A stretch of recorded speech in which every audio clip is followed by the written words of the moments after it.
Bismillah, alhamdulillah, wassalatu wassalamu ala rasulillah wa ala alihi wa sahbihi wa man walah. Wa ashhadu an la ilaha illallah wahdahu la syarikalah wa ashhadu anna Muhammadan abduhu wa rasuluh, amma ba'd. Alhamdulillah, setelah kita menyelesaikan tea break ataupun cafe break yang kedua, maka kita lanjutkan kajian kita.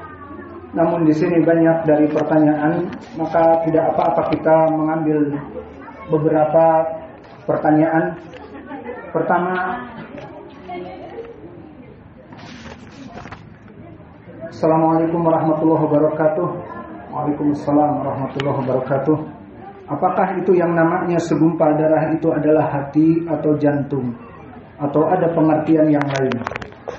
Maka hadis yang ma'ruf yang disebutkan inna fil jasadi mudghah idza salahat salahal jasadu kulluh wa idza fasadat fasadal jasadu kulluh, maka dia adalah hati, yang mana hati di sini adalah penyebab dari menerimanya seseorang hidayah. Dan kalimat al-qulub, al-qalbu, itu memang di dalam Al-Quran dan hadis dijadikan sebagai tempat untuk tertanamnya keimanan dan hidayah, dan tertanamnya keburukan dan akidah yang buruk. Maka disebutkan di dalam tubuh manusia itu ada mudghah, darah, yang jika dia baik akan baik semuanya, dan jika dia buruk akan buruk semuanya. Maka di sini ala wahiyal qalb, dia adalah hati yang tempat kita menerima hidayah. Maka di dalam hadis ataupun di dalam ayat Al-Qur'an juga disebutkan walaqad dara'na li jahannama katsiran minal jinni wal ins, disebutkan bahwa telah banyak yang dimasukkan dari jenis jin dan manusia kepada api neraka. Kemudian disebutkan di sini lahum qulubun la ya'qiluna biha. Mereka mempunyai hati tetapi tidak mau berpikir. Umahat. Balik lagi kepada tadi. Para abah ingin mendengar kajian. Kalian punya soal jawab sendiri mungkin. Maka di sini sama, bahwa yang diinginkan di dalam ayat ini, mereka mempunyai hati tetapi tertutup. Dan begitupun di dalam hadis ini disebutkan jika memang hati itu buruk, semua amalan-amalan akan buruk. Seperti tadi, keyakinan mereka tentang orang-orang Hindu yang meyakini Siwa dan Brahma dan Surya dan Indra dan yang lainnya adalah dewa-dewa bagi mereka. Maka mereka menginfakkan hartanya untuk memberi makan dewa ini dan membuat dewa ini menjadi bahagia dan seterusnya. Maka keyakinan-keyakinan seperti ini keyakinan-keyakinan yang salah. Jika hati ini keyakinannya salah, seperti mereka meyakini bahwa dunia ini diatur oleh Siwa dan oleh Wisnu, dan mentari tidaklah kecuali dari dewa Surya, dan guntur itu yang didatangkan oleh Indra dan seterusnya, maka amalan-amalan dari keyakinan yang salah ini akhirnya akan semuanya menjadi salah. Dan ucapan-ucapan seperti memberikan doa kepada Siwa, doa kepada Brahma akan menjadi salah semuanya. Ini maksud dari pertanyaan tersebut. Kemudian disebutkan, Bismillah, izin bertanya Ustadz, bagaimana cara membina narapidana kasus narkoba, baik pemakai, pengedar maupun bandar? Terima kasih. Ditekankan kepada mereka bahwa apa yang mereka lakukan itu diharamkan oleh Allah. Allah berfirman, wala taqtulu anfusakum, dan juga wala tulqu bi aidikum ila tahlukah. Maka dua ayat ini larangan kita mencelakakan diri sendiri. Maka tidak boleh kita membunuh diri sendiri. Wala tulqu bi aidikum ila tahlukah. Jangan engkau menyebabkan diri sendiri menjadi mati. Wala taqtulu anfusakum, janganlah engkau membunuh diri kamu sendiri. Maka orang-orang yang menggunakan kokain, maka dia akan membunuh dirinya lambat laun. Akhirnya addiction. Addiction adalah kecanduan. Maka jika tubuh sudah kecanduan, darah itu menginginkan zat kimia tersebut, maka dia akan melaporkan ke otak, mana zat kimia yang tersusun dari bla bla bla bla itu, yang jika terbawa oleh darah melaporkan ke otak menjadi fly. Maka dibuatlah badan ini menjadi sakit. Dibuatlah badan ini tidak fokus, kecuali membutuhkan dari bahan-bahan kimia yang membuat fly tadi. Maka di saat addiction, dia akan tidak bisa kontrol diri. Akhirnya bisa membunuh hanya untuk mendapatkan dari tepung-tepung ataupun kimia-kimia ataupun yang disuntikkan. Yang jelas di sini hukumnya haram, dipahamkan kepada mereka hukumnya haram dan dilarang di dalam Islam dari Al-Quran tadi dalilnya, dan juga di dalam hadis, yang mana hadis ini hadis yang sahih, la darar wa la dirar. Tidak boleh seseorang memadaratkan dirinya sendiri dan memadaratkan kepada orang lain. Maka di sini pemakai akan memadaratkan dirinya sendiri, dan penjual akan memadaratkan jika dia konsumer juga, dia dan orang lain.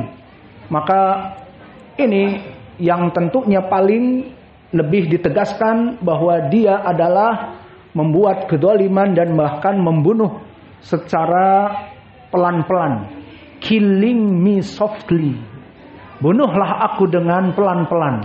Itu kata orang-orang yang kena addiction dari narkoba. Maka ini yang paling baik dari nasihat, bahwa narkoba membunuhmu.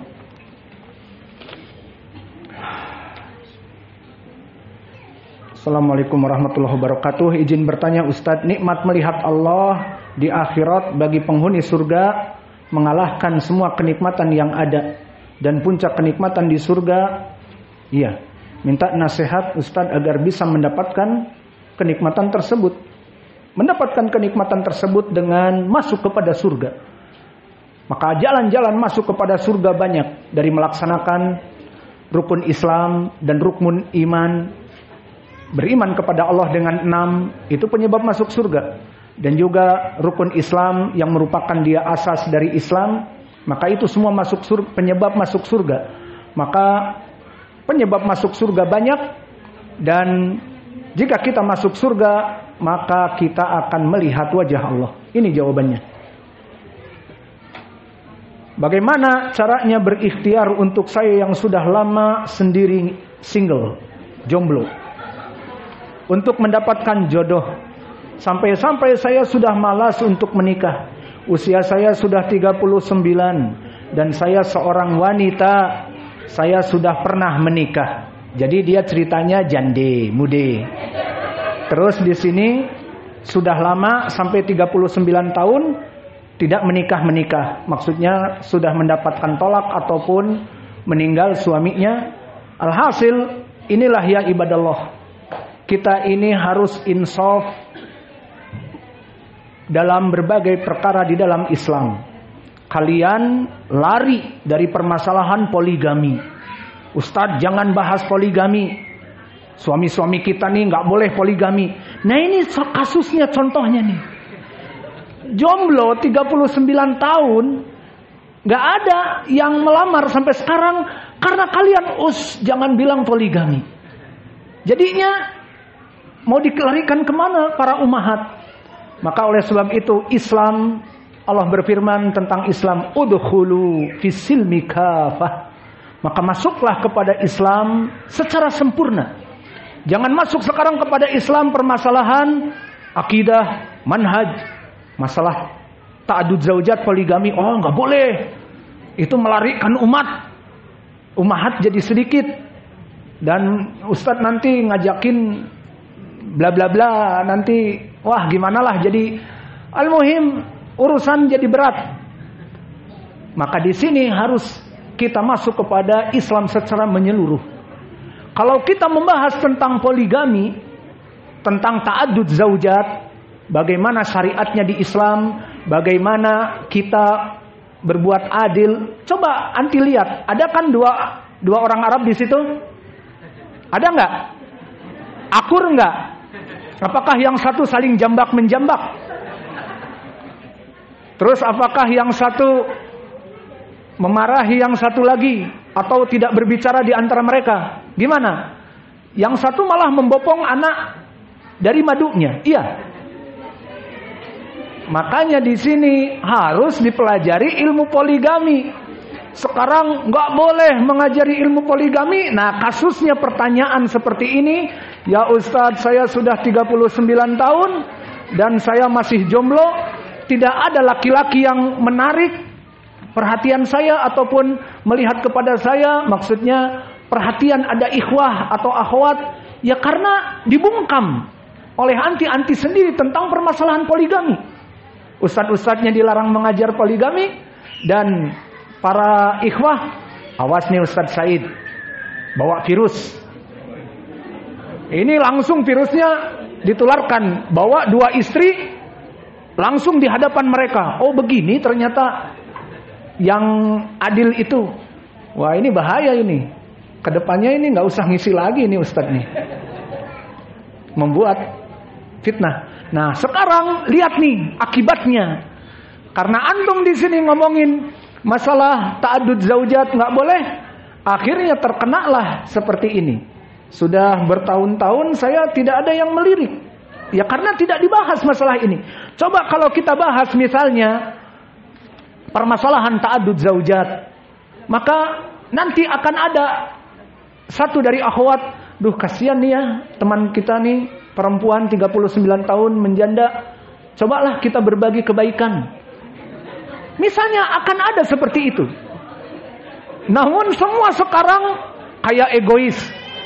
Lu yang jomblo, ya terserah lu lah, kenapa lu dulu ditolak? Gue gak nerima suami gue nikahin lu. Jadinya semua orang egois. Dan jumlah perempuan lebih banyak dari laki-laki. Makanya di sini kena batuknya. Maka di sini masuk kepada pepatah, siapa menabur angin, dia menuai badai. Sudah ya, mungkin pertanyaan udah banyak nih, kita jawab. Maksudnya kita masuk lagi dan nanti lihat lagi. Ini udah lumayan kita jawab berapa nih? 5 apa 6? Baik. Ada ces-cesan. Ini mau habis. Hah? Mikro atau makro? Nanti habis nggak bisa ngerekam. Bismillah, sekarang kita masuk kepada bab yang pertama. Ini sengatan sedikit aja ya untuk para ummahat. Itulah akibatnya kalau tidak mau membahas poligami. Nah, kita harus perhatian kepada saudari kita. Itu benar. Kenapa hikmahnya Allah menjadikan poligami? Karena itu. Agar kita perhatian kepada saudari-saudari kita yang lain. Dan kita tidak egois. Apalagi punya suami yang mempunyai 1000 powerhouse, mempunyai 1000 kekuatan kuda. Mau dikemanakan suami kalau mempunyai 1000 kekuatan kuda ini? Maka di situ dibagi-bagilah. Nah, kesimpulannya ini mukaddimah penting ini. Pertanyaan ini bagus ini, cambuk untuk kalian. Kalau kalian menutup-nutupi masalah poligami, ya akhirnya yang jomblo jadi jomblo forever. Tidak akan pernah ada lirikan dari yang lain. Dan semuanya pada egois. Oke, sekarang kita masuk kepada akidah lagi. Al-babul awal, al-muslimuna yarawna rabbahum fi arasatil qiyamah, fi arasati yaumil qiyamah. Maka ini adalah bab yang pertama dari 14 bab yang akan dibahas. Maka dari sini, di bab yang pertama ini, al-muslimun akan melihat Allah di arasatil qiyamah. Maka pertama, kita dari judul ini mengetahui di berapa tempat kita akan melihat Allah. Kita akan melihat Allah di 2 tempat. Yang pertama, fi arasatil qiyamah.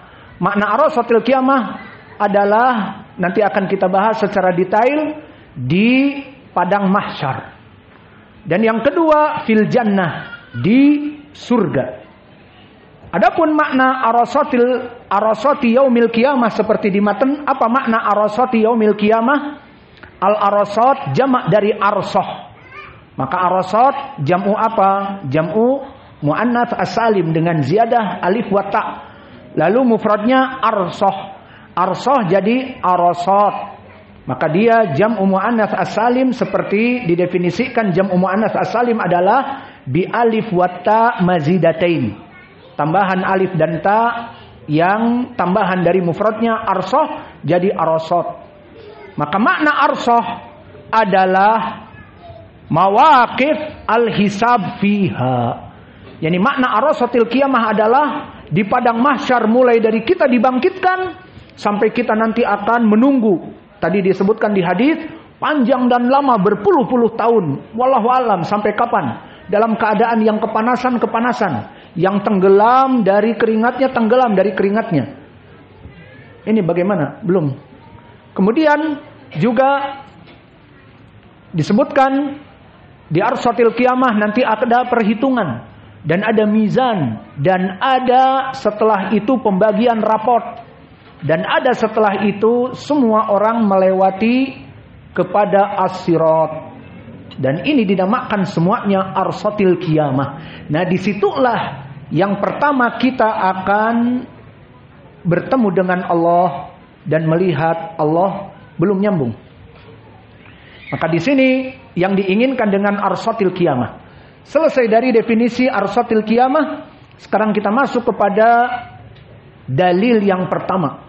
Maka penulis di sini memberikan dalil dari Al-Quran dan juga dalil yang datang dari sunnah dengan catatan yang sahih. Maka dalil pertama dari Al-Quran, ucapan Allah di dalam surat Al-Mutaffifin. Allah berfirman, A'udzu billahi minasyaitonir rajim min hamzihi wa nafthihi wa nafthihi. Kalla innahum 'an rabbihim yawma idzil lamahjubuna. Ustaz ini kok ada nahnya? Kenapa? Karena ini qiraah dari Ya'qub Al-Hadrami. Maka di qiraah Ya'qub Al-Hadrami lamahjubun, setiap jam'u mudzakkar as-salim ada ha as-saktah. Lamahjubuna. Seperti di dalam surat Al-Fatihah, Alhamdulillahi Rabbil Alamin. Ada nahnya. Dan juga waladdallina.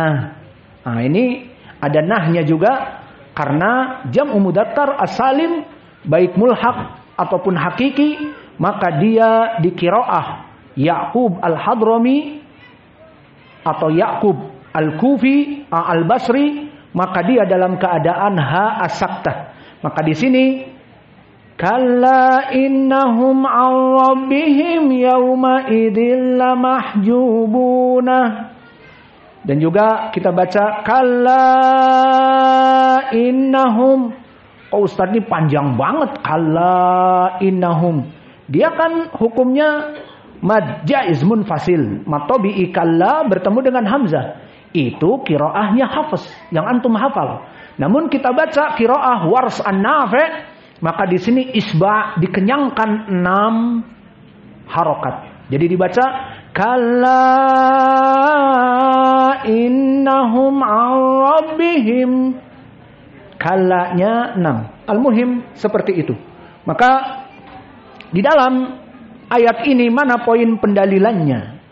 Disebutkan oleh Allah kalla innahum an rabbihim. Maka kalla, apa itu kalla? Bukan nama wakil presiden ya. Kalla, tapi dia adalah harf roda wa zajr. Maka dia adalah kalimat ungkapan dari bantahan. Oh, jatuh nanti. Ungkapan dari az-zajr ataupun ucapan bantahan. Kalla innahum, bahwa sungguhnya mereka itu orang-orang kafir, an rabbihim, dari melihat Allah itu, lamahjubun. Qiraah Hasan Asim, lamahjubuna. Qiraah Yaqub Al-Hadrami, maka mereka pasti akan tidak pernah melihat Allah. Maka ini pendalilan di dalam ayat Al-Quran yang pertama, bahwa kaum muslimin tidak akan pernah melihat Allah. Di mana? Di hari akhirat kelak.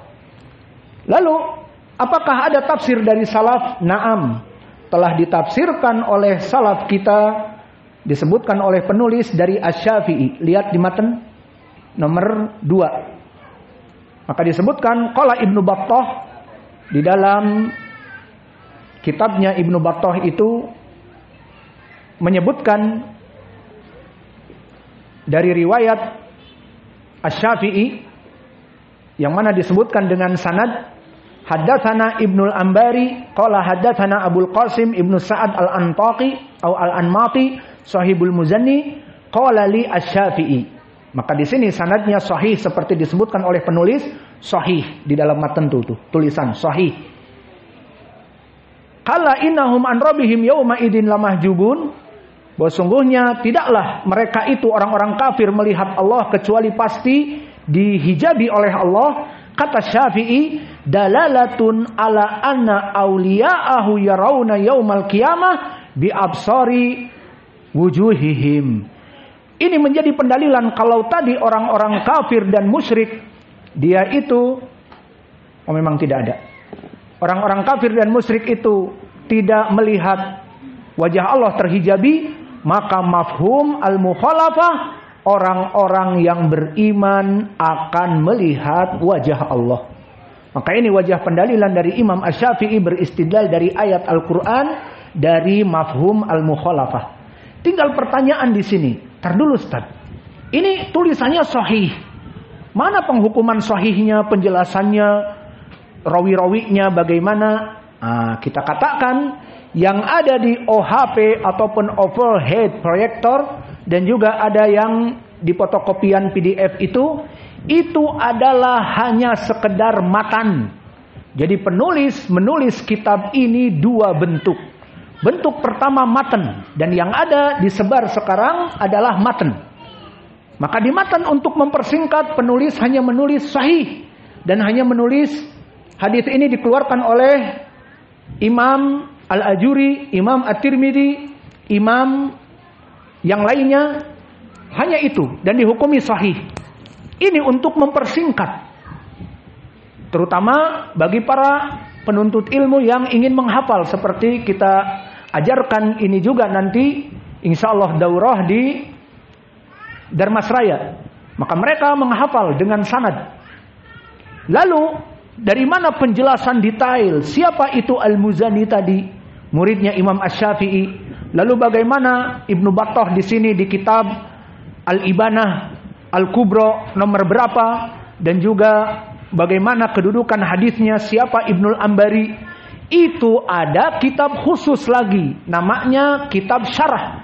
Jadi kitab ini Al-Akhbar As-Sahihah fi sifati ru'yatillah fil akhirah, itu matan dan ada syarahnya. Lalu syarahnya karya siapa? Ya karya penulis juga. Maka penulis menulis syarah yang judulnya An-Nujum Az-Zahirah, bintang-bintang yang terang benderang li syarhi al-akhbar as-sahihah fi sifati ru'yatillah fil akhirah, dari kumpulan hadis-hadis yang sahih sifat melihat Allah. Nah, di kitab An-Nujum Az-Zahirah di sini penulis menjelaskan kedudukan hadis dan penjelasan-penjelasan dari rawi dan yang lainnya. Fahimtum? Jadi masih ada syarahnya. Nah, syarahnya itu yang sekarang dijelaskan oleh penulis. Dan sekarang sedang di tangan Syekh Khalid Ibnu Utsman Al-Misri Abu Abdil A'la, sedang diperiksa. Kemarin saya kirim PDF-nya, dia bilang kirim saja Word-nya biar saya langsung salahkan dan langsung di-delete yang salah. Taib ya sih. Jadi biasa kita memberikan PDF, jadi yang salah itu ditulis satu begini-begini harusnya. Ini Syekh langsung berhukum. Ini kalimatnya terlalu panjang, terlalu ini. Diganti oleh dia. Dia orang Arab, orang Mesir lagi. Orang yang kuat sekali lugohnya. Maka silahkan ya Syekh, buat aja apa maunya. Mau dihapus 1 halaman penuh pun tidak apa-apa. Alhamdulillah, kita memang menginginkan para masyayikh itu memeriksa kitab-kitab kita. Maka selesai dari pendalilan Al-Quran dan selesai pendalilan dari asar, dari tafsir Al-Quran dari Imam Asy-Syafi'i. Maka mana wajah pendalilannya di Al-Quran ini? Allah berfirman, kalla innahum an rabbihim yauma idin lamahjubun.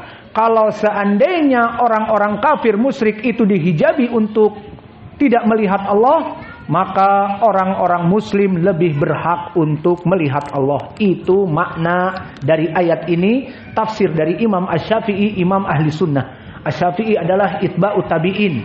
Dia hidup di tobaqoh yang ke-9, tobaqoh kecil dari itba'ut tabi'in. Kemudian yang ketiga, diriwayatkan oleh Imam Al-Bukhari. Di sini karena antum yang ada dengan kita mungkin baca kitab pun susah. Apalagi sekarang dibaca sanadnya, gurunya Imam Al-Bukhari siapa kita bahas, mungkin kurang juga pemahamannya.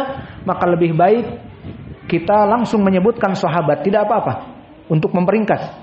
Iya, karena kalau disebutkan sanadnya, hadatsana Abduh, hadatsana Husain Al-Ju'fi, an Zaidah, an Bayan ibn Bishr. Nah, siapa Bayan ibn Bishr? Siapa Qais ibn Abi Hazim? Paham? Mungkin susah. Nah, langsung saja kita sunat. Langsung ke sahabat dan langsung kepada Nabi. Tamam. Namun kita tidak akan korupsi dari sahabat, kita sebutkan keutamaannya. Maka hadis yang pertama, kalau tadi kan Al-Quran pendalilannya, kemudian asar dari salaf tafsir Al-Quran. Nah di hadis yang pertama nomor 3 diriwayatkan oleh Imam Al-Bukhari, berarti hadisnya sahih, dari Jarir ibni Abdillah ataupun dari Jarir sahabat Nabi. Maka dikatakan kharaja alaina Rasulullah sallallahu alaihi wa ala alihi wasallam Lailatul Badr. Bahwa Nabi keluar Lailatul Badr. Apa makna Lailatul Badr? Malam purnama, the full moon, di saat bulan purnama. Maka Nabi keluar. Kemudian setelah itu berkata, innakum satarawna rabbakum yaumal qiyamah. Bahwa kalian pasti akan melihat Rob kalian di hari kiamat. Ini poin pendalilan. Pertama, melihat Rob kalian. Melihat Allah berarti membantah orang-orang yang menafikan melihat Allah. Kedua, yaumal qiyamah. Berarti di sifat yang pertama di arasatil qiyamah, bukan di surga. Bagaimana? Kama tarawna hadza, seperti engkau melihat rembulan ini. La tudamuna fi ru'yatihi, tidaklah kalian berdesak-desakan karena objeknya ada di atas. Muttafaqun alaih. Maka di dalam hadis ini barakallahu fikum menjadi pendalilan bagi kita bahwa kita ini akan melihat Allah. Kemudian di sini nanti akan terulang, dikatakan diriwayatkan oleh Imam Al-Bukhari. Maka tidak apa-apa masuk sedikit kepada biodata dan biografi Imam Al-Bukhari, agar nanti tidak usah kita ulang, kita tahu siapa Al-Bukhari. Maka Al-Bukhari dia adalah Imam Al-Bukhari Abu Abdullah yang namanya Muhammad ibnu Ismail ibnu Ibrahim ibnu Mughirah ibnu Bardizbah Al-Ju'fi Al-Bukhari. Maka ini nama dari Imam Al-Bukhari. Dan Imam Al-Bukhari di sini mengeluarkan di dalam sahihnya, di dalam sahih Imam Al-Bukhari. Maka di sini Imam Al-Bukhari adalah imam dunia, imamnya para muhaditsin. Dari murid-muridnya yang sukses adalah diantaranya Imam At-Tirmidzi. Dan dari murid-muridnya yang ma'ruf diantaranya Imam Muslim Ibnul Hajjaj yang menulis kitab Sahih Muslim. Maka disebutkan di saat datang Imam Al-Bukhari menziarahi Naisabur. Naisabur itu negeri Iran sekarang. Di tempatnya Imam Muslim. Jadi Imam Muslim itu bukan orang Arab. Imam Muslim orang Persia. Orang Iran sekarang. Orang Iran hurufnya Persia, bukan orang Arab. Irak orang Arab. Maka di sini di saat datang Imam Al-Bukhari, dan Al-Bukhari bukan orang Arab. Undur, haula kutubus sittah laisa minal Arab. Imam Al-Bukhari, Muslim, Abu Daud, At-Tirmidzi, An-Nasa'i, Ibnu Majah bukan orang Arab. Semuanya orang Ajam, mungkin orang Bandung. Alhamdulillah. Maka kesimpulannya mereka bukan orang Arab, namun karena keilmuan mereka, maka mereka diterima ilmunya meskipun bukan orang Arab. Maka Al-Bukhari orang yang kalau sekarang Bukhara itu masuk kepada negara Rusia, Perserikatan Rusia. Maka Bukhara sekarang seperti Uzbekistan, Tajikistan, seperti itu. Dan An-Naisabur Imam Muslim di Iran. Dan seterusnya. Maka di saat datang Imam Al-Bukhari ke Naisabur, maka semua orang berbondong-bondong menyambut Imam Al-Bukhari, di antaranya muridnya yang agung. Maka Imam Muslim datang mengecup kening Imam Al-Bukhari, gurunya yang agung. Kemudian mengecup juga lututnya. Tentunya dengan izin dan tidak bersujud. Maka dikatakan oleh dia, ya Ustadzal Ustadzin, Sayyidil Muhaddithin, Tabibul Hadits fi illalih. Wahai profesornya para profesor. Ustadz itu maknanya profesor. Maka profesornya para profesor dan Sayyidul Muhaddithin, the king of the muhaddithin, dan juga Tabibul Hadits, dari dokternya para hadis dan dokter dari penyakit-penyakit hadis. Maka ini ucapan Imam Muslim yang agung kepada gurunya, dan dari muridnya juga Imam Ibnu Khuzaimah. Maka inilah mungkin sedikit tentang Imam Al-Bukhari.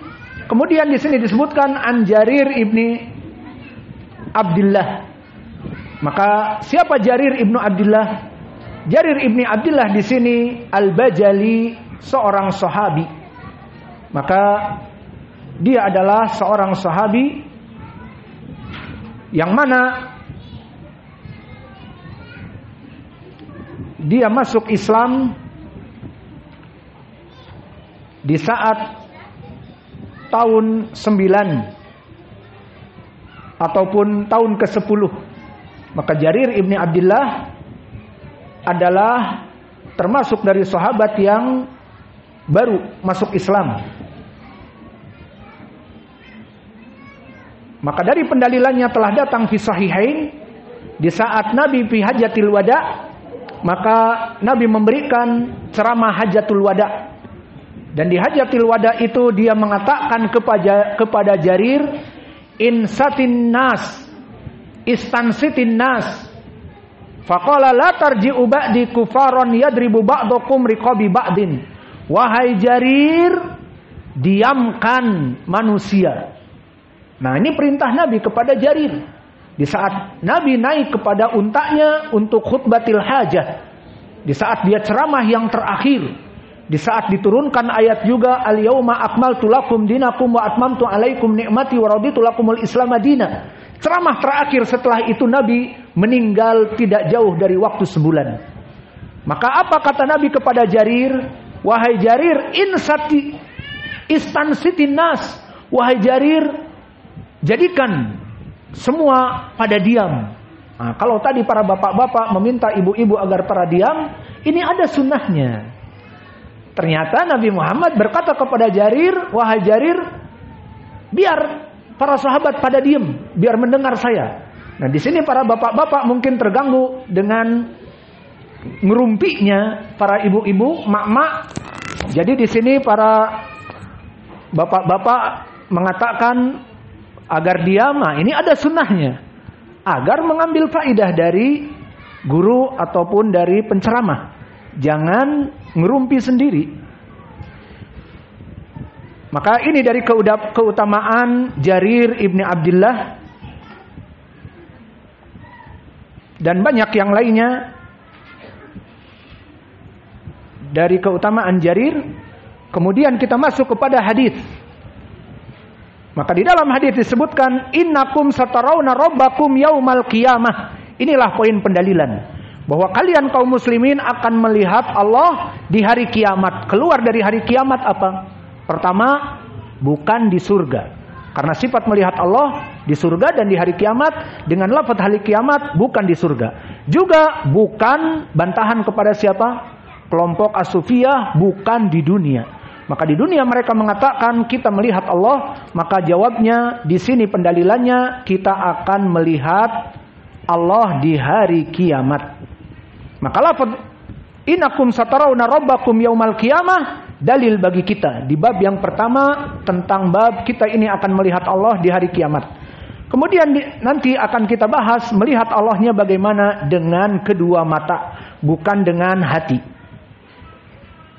Kemudian disebutkan di dalam hadis, awas perhatian, kama tarawna hada, kalian pasti akan melihat Allah seperti kalian melihat rembulan. Wah, ini dijadikan bantahan bagi kita dari hadis ini oleh orang-orang yang membenci kita dari kelompok Al-Mu'tazilah dan juga Al-Asy'ariyah. Mereka mengatakan ahli sunnah mujassimah. Ahli sunnah itu menjadikan Allah itu seperti makhluk. Ini nih, lihat. Kalian pasti akan melihat Allah seperti melihat rembulan. Melihat Allah seperti rembulan. Lihat rembulan bulat bercahaya. Nah, Allah seperti itu bulat bercahaya. Ya, seperti itu pahamnya. Awas. Jangan kalian memahami seperti itu. Karena yang diinginkan oleh Nabi kama tarawna hada, bahwa kalian akan melihat seperti Allah itu seperti rembulan, maka akan dibahas di riwayat-riwayat yang lain bahwa yang diinginkan melihat rembulan di sini melihat kaifiyah, bagaimananya. Jadi bahwa kalian akan melihat Allah, bagaimana cara melihat Allah? Seperti kalian melihat rembulan, Allah itu di atas, rembulan di atas, Allah itu dilihat dengan mudah seperti kalian melihat rembulan dengan mudah. Kenapa tidak boleh diartikan bahwa yang diinginkan adalah melihat rembulan, maknanya Allah seperti rembulan? Karena kita tidak boleh menyepertikan Allah dengan makhluknya. Awas karena ini. Jadi jangan ada dari kelompok Al-Asy'ariyah, kelompok Maturidiyah yang tidak mau mensifatkan Allah, mengatakan lihat nih, memang orang-orang Salafiyin ini, Wahabi, itu mereka selalu menyepertikan Allah dengan hambanya. Katanya Allah punya tangan, katanya Allah punya wajah. Nah di sini nggak tanggung-tanggung. Allah sama dengan rembulan. Mana dalilnya? Ini hadis di Sahih Al-Bukhari dan Muslim. Innakum satarawna rabbakum kama tarawna al-qamar. Kami selihada, bahwa kalian akan melihat Allah seperti melihat rembulan. Maka di sini awas, perhatian.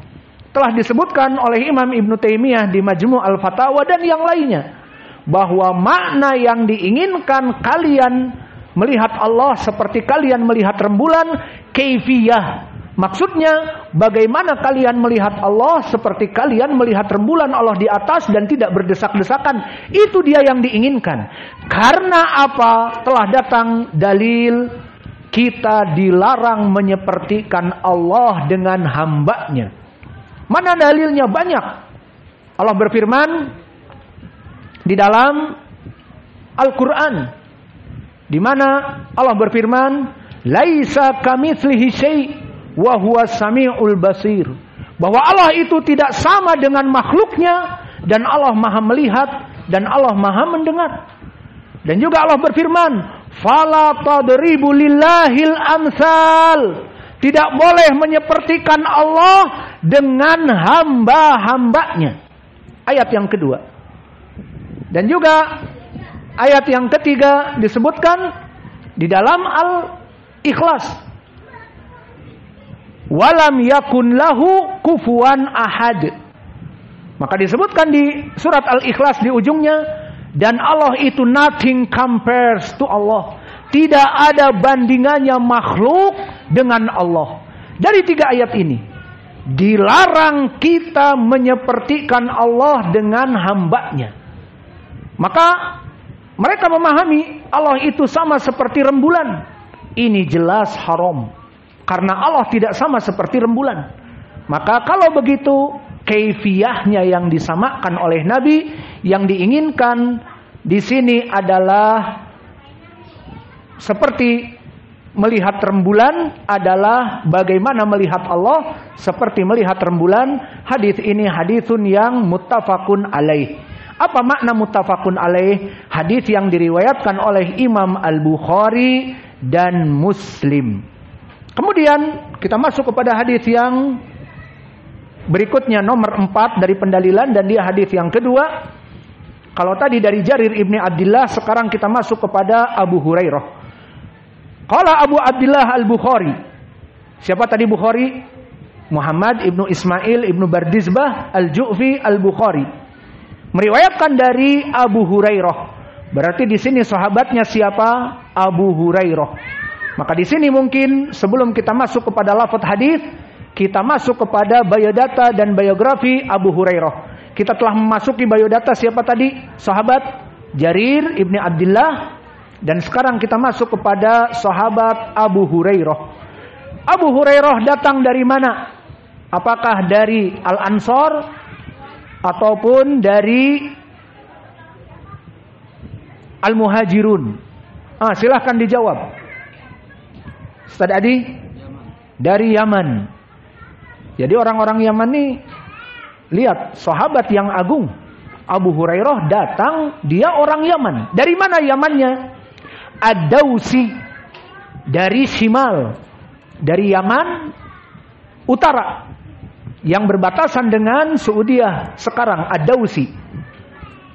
Maka Abu Hurairah, dia dari Yaman, mendengar bahwa ada seorang nabi yang mengaku di Jaziratul Arab bahwa dia seorang nabi.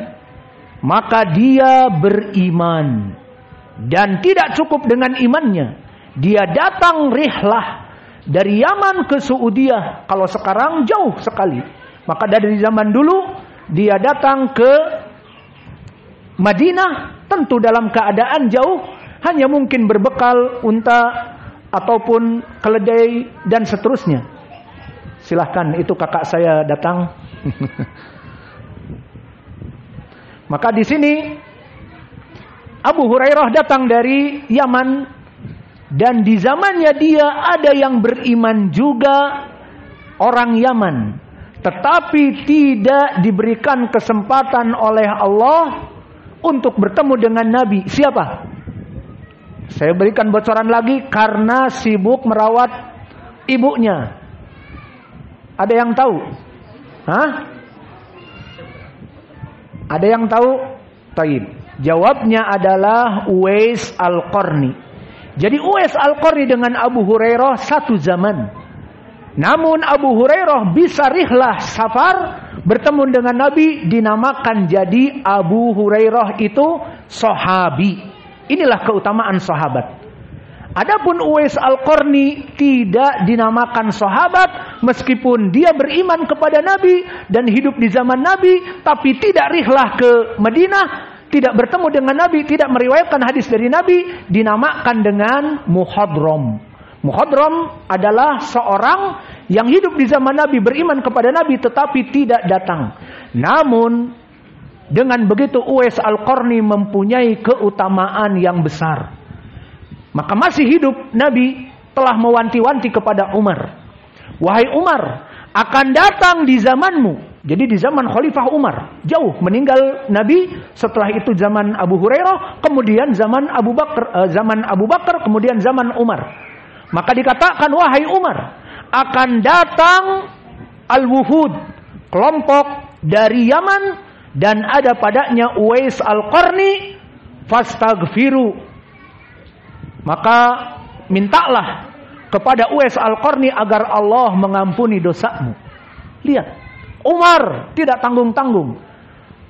Amirul Mukminin, orang yang paling terbaik setelah Abu Bakar, dikatakan agar meminta istighfar dari Uwais Al-Qarni. Maka di hadis disebutkan di zaman Umar, maka datang wufud, setiap tahun datang dari Yaman untuk naik haji dan umrah. Maka ditanya, hal fikum Uwais Al-Qarni? Tidak ada, ya sudah lewat. Tahun berikutnya, hal fikum Uwais Al-Qarni, wahai kelompok Yaman, ada antara kalian Uwais Al-Qarni? Tidak ada. Maka akhirnya datang setelah mempunyai kesempatan Uwais Al-Qarni, ibunya meninggal dan dia telah birrul walidain kepada ibunya, akhirnya dia bisa datang ke Madinah, maka akhirnya datanglah ke Madinah di zaman Umar, tapi tidak di zaman Nabi, sehingga dia dihukumi mukhadram, bukan sahabi tetapi tabi'in. Maka jadi turun sedikit dari keutamaannya. Maka akhirnya Umar bertanya di saat ada rombongan dari Yaman, apakah ada Uwais Al-Qarni? Ada. Mana Uwais Al-Qarni? Saya. Maka disebutkan di hadis bahwa Nabi telah mewanti-wanti di zamanku akan ada Uwais Al-Qarni, maka aku meminta kamu beristighfar untuk Allah untukku. Maka Uwais Al-Qarni kaget. Aku Uwais Al-Qarni memintakan istighfar untuk Umar, seorang sahabi yang terbaik setelah Abu Bakar, kemudian Umar. Iya, ini karena perintah Nabi. Maka para sahabat semuanya ittiba mengikuti Nabi. Maka akhirnya dimintakan istighfar dan memintakan istighfar, dan ini perkara biasa. Maka dimintakan istighfar seperti itu. Maka ini dari keutamaan Abu Hurairah. Dan Abu Hurairah tadi dia datang dari Yaman, dan Abu Hurairah barakallahu fikum banyak sekali keutamaannya. Maka dari keutamaan yang paling menonjol adalah minal mukthirin fi riwayatil athar, bahwa Abu Hurairah top of the top, best of the best, ranking pertama para penghafal dari sahabat. Maka para sahabat yang hidup dengan Nabi mencatat, menulis hadis dan menghafal. Dari mereka para penghafal dilaqabi oleh Imam Adz-Dzahabi Sayyidu Hufadis Sahabah. Dia adalah king, dia adalah rajanya, sayyidnya dari penghafal para sahabat. Maka Abu Hurairah di sini dari keutamaannya, dia menghafal hadis sekitar 5.374 hadis. Sehingga antum jika membuka Sahih Al-Bukhari, dikit-dikit Abu Hurairah, dikit-dikit Abu Hurairah. Membuka Sahih Muslim demikian. Rufan, ada amu, ada paman nih. Makanya dia cari perhatian. Maka di dalam hadis ini, atau di dalam riwayat ini dari Abi Hurairah, maka Abu Hurairah orang yang paling banyak dari sahabat periwayatan hadisnya. Dan bagaimana dia bisa menghafal 5.374 hadis tanpa lupa? Ini pun dari keinginan Allah agar Allah menjaga agama Islam ini. Seperti tadi saya sebutkan, Allah menciptakan At-Taifah Al-Mansurah dalam setiap zaman, penjaga gawang yang menjaga agama ini. Terutama di zaman Nabi, para sahabat yang menulis hadis, menghafal hadis, dan berjuang untuk membela Nabi dengan jihad dan seterusnya. Maka Abu Hurairah dari segi bidang ilmu, maka dia menghafal hadis 5.374, bagaimana ada hadisnya bahwa Nabi mendoakan dia. Karena Abu Hurairah mengadu kepada Nabi. Lihat bagaimana semangatnya Abu Hurairah. Dia datang kepada Nabi dan mengatakan, "Ya Rasulullah, laqad lazamtu lak." Maka aku duduk bermulazamah denganmu, duduk menuntut ilmu denganmu, dan orang-orang Al-Ansar masghulun bizira'ah,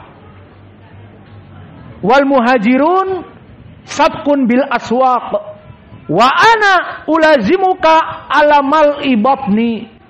Wahai Rasulullah, aku duduk sekarang mencatat hadis-hadismu dan menghafal. Adapun orang lain sibuk, seperti kelompok Al-Ansar mempunyai kebun-kebun sawit, kebun-kebun kurma. Maka Di sini tidak haram mereka bekerja untuk kebunnya, bercocok tanam kurma dan memanen kurma, tidak apa-apa. Namun Abu Hurairah menjadikan fokus untuk belajar bersama Nabi, mencatat ilmu-ilmu dari Nabi. Dan kelompok Al-Muhajirun seperti Abu Bakar, Umar, Utsman, dan Abdurrahman ibnu Auf dan yang lainnya disibukkan dengan berbisnis tender di pasar. Maka berjual beli, bukan haram berjual beli. Maka di sini Abu Hurairah mengatakan, adapun aku tidak bekerja sengaja untuk fokus mengambil ilmu, alamal ibadni dalam keadaan perutku lapar. Maka kisah Abu Hurairah dalam menuntut ilmu, dia meninggalkan jual beli karena memang dia orang miskin datang dari Yaman. Dan dia dalam keadaan miskin dan papa, dan dia hidup menjadi ahli suffah. Apa ahli suffah? Ahli suffah itu Nabi di Madinah ada masjid, kemudian membuat teras masjid, dan malamnya tidur di situ para pengembara. Di antaranya Abu Hurairah yang datang dari Yaman dan para sahabat yang lain yang tidak mempunyai keluarga atau jomblo. Maka Abu Hurairah menuntut ilmu dan duduk di situ. Maka Abu Hurairah dari ahlu suffah, dari orang miskin dan papa. Dan dia sebutkan, wahai Rasulullah, aku duduk menulis hadis-hadismu dalam keadaan perutku lapar. Dan di riwayat yang lain, di history ataupun di ilmu sejarah, bahwa Abu Hurairah dari keutamaannya, di saat dia lapar maka dia mengikat dengan imamahnya batu-batu agar tidak perutnya itu kembung. Maka diikat, keluar angin-angin dari perutnya, dan kadang-kadang dia jatuh pingsan karena lapar. Maka inilah perjuangan para sahabat untuk menjaga agama ini. Dari segi ilmu, memfokuskan untuk belajar datang dari Yaman, sehingga menjadi best of the best. Kemudian dia mengadu, sudah capek-capek ya Rasulullah, aku menghafal hadis, maka aku seperti manusia biasa. Apa? Idza hafitu fanasituha. Jika aku menghafalnya, aku lupa. Maka akhirnya mengadu kepada Nabi. Dari lupanya ini, maka Nabi mengobati Abu Hurairah menjadi anti lupa. Maka dikatakan, iftah rida'ak, buka baju kamu wahai Abu Hurairah. Maka kemudian Nabi mendoakan ke dada Abu Hurairah, dan juga seperti memberikan ruqyah, ada dari air liur seperti itu. Kemudian berkata kepada Abu Hurairah, al-an udmumuhu ila sadrik, sekarang tekan itu kepadamu wahai Rasul, wahai Abu Hurairah. Kata Abi Hurairah, aku tekan dari doa Nabi dan ruqyah itu dari air ludah Nabi kepada dadaku. Maka kata Abu Hurairah, al-an ida hafidtul hadis falam ansa ba'du. Maka setelah itu jika aku menghafal hadis, aku tidak pernah lupa dari apa yang aku hafal. Maka oleh sebab itu Abu Hurairah menjadi penghafal Al-Quran dan penghafal hadis. Maka hadis-hadis Abi Hurairah jadilah 5.374 hadis dia hafal di harddisk internnya atau internalnya. Tidak butuh seperti sekarang tambah harddisk eksternal yang 3 tera bahkan. Ada yang punya 3 tera. Sudah ada 3 tera. Kebanyakan masih 1 tera. Yang jelas Abu Hurairah dari harddisk internalnya dia mempunyai 5.374. Maka disinilah setiap kitab-kitab dari kutubus sittah, Al-Bukhari, Muslim, Abu Dawud, At-Tirmidzi, An-Nasa'i dan Ibnu Majah, semuanya sedikit-sedikit an Abi Hurairah. Dan begitupun kitab yang ditulis oleh pembicara di sini sedikit-sedikit nanti an Abi Hurairah, an Abi Hurairah. Karena hadisnya banyak. Dan di sini juga keutamaan Abi Hurairah, yang mana dia tadi disebutkan orang yang miskin dan papa, hidup ahli suffah, tinggal bersama Nabi. Jika malam dia tidur di emperan, dan antum tahu cuaca bagaimana di Madinah. Yang pernah umrah atau naik haji, panas. tidak ada AC, air conditioner, tidak ada kipas angin, mespin dan sebagainya. Maka bagaimana? Dan antum ketahui waktu antum mungkin di Banidah, kalau antum jalan dari kos-kosan ataupun dari rumah di Madinah ke Masjidil Haram, alhamdulillah kita mempunyai rumah di sana. Dari ipar-kibar kita sering kita jalan pas Ramadan, debu. Iya apa tidak? Yang sering umroh, debu. Malam siang debu. Abu Hurairah di emperan masjid, kalau dia tidur bangun berdebu rambut dan pakaiannya. Tidak ada dinding ataupun kamar khusus bersama Nabi, tidak. Perjuangan untuk apa? Membela agama Islam, menghafal hadis-hadis dari Nabi yang sampai kepada kita di perpustakaan kita, kitab Sahih Al-Bukhari, Muslim, semuanya dari Abi Hurairah. Kemudian lihat di sini, Abu Hurairah yang dalam keadaan miskin dan papa, kemudian dalam keadaan kelaparan. Disebutkan di hadis tadi, kadang-kadang dia jatuh pingsan dan perutnya diganjal dengan imamah dan batu agar tidak masuk angin, dan kadang pingsan.